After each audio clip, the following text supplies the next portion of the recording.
My name is Jordan Dickinson, aka the Pineapple, aka Pineapple J, aka Dances with Pineapples. I'm 30 years old from Monticello, Minnesota. Well, for the last 10 years or so, I've owned a custom shop in Monticello with my brother Jesse that we call Union Speed and Style. And we specialize in old hot rods and motorcycles, doing everything from ground up builds to just random fabrication or upholstery projects for people. But we specialize mainly in the fabrication and upholstery side of things. So full custom chassis, sheet metal work, top to bottom, and anything from just a little motorcycle seat on up to a full custom interior. So this year for Born Free, we're building a bike for my oldest brother Josh. And we have started with an S&S 93-inch knucklehead motor. And the whole premise or concept behind the bike is to put a bike together that Harley could have possibly done back in the day as like a prototype, late 30s, early 40s. So with that, we've done some kind of strange things with it. We cut the generator off, reshaped the front end of that portion of the motor. We're doing full top to bottom fab work on it. We're making a frame, fender, gas tank. Everything's going to kind of have that early vibe. And short, squatty little bike, just kind of like you'd expect to come rolling down the road back then.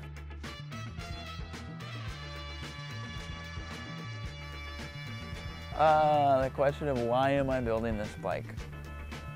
Well, it's pretty simple how it all started, I guess. Last year, after Born Free, finishing up the Frost Buzzard, my brother and I were sitting around at a show, just kind of BSing, and he's been staring at my bike for a little bit, and he's like, turns to me, what's it gonna take to build me a bike like this? Like, I need to get back on a bike again, let's make this happen. And I just kind of laughed and shrugged it off, and I was like, well, I'll tell you what, if I get invited this year to be a builder at Born Free, I said, I'll build you a bike, but you gotta pay for the parts, all the parts. And we shook on it, and in my head I was kind of thinking it was just an empty promise. I didn't really think I was gonna get the invite. And then 2 weeks later, Grant calls me and he says, hey, you wanna do this? And I was like, oh crap, now I gotta do it. I promised him, and I should do it because it's an awesome show. So here we are.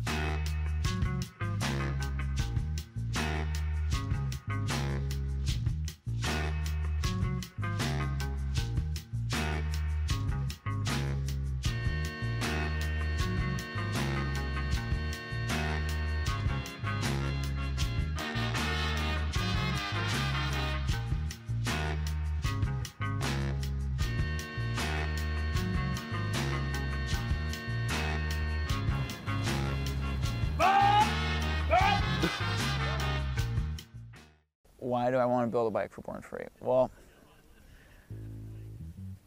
it's a really hard question to put into words for me personally, because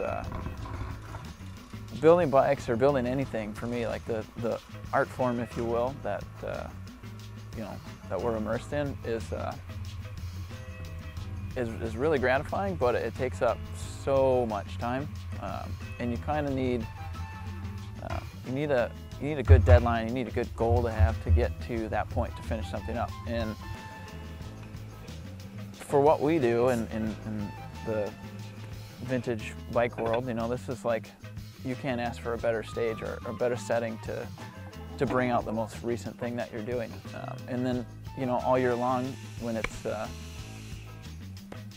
frozen here, it gives me that drive to kind of keep pounding away at it. Like, okay, there's going to be a whole bunch of other nerds out in California geeking out on this stuff that I'm doing, and like me geeking out on what they're doing. Like, it's just a big bike nerd convention, and for me, it's the pinnacle show for what we do.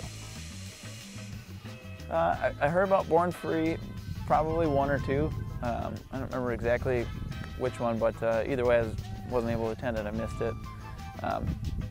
By the time Born Free 3 had rolled around, we had scrounged up money and just like made it happen. Like, we're going out there regardless,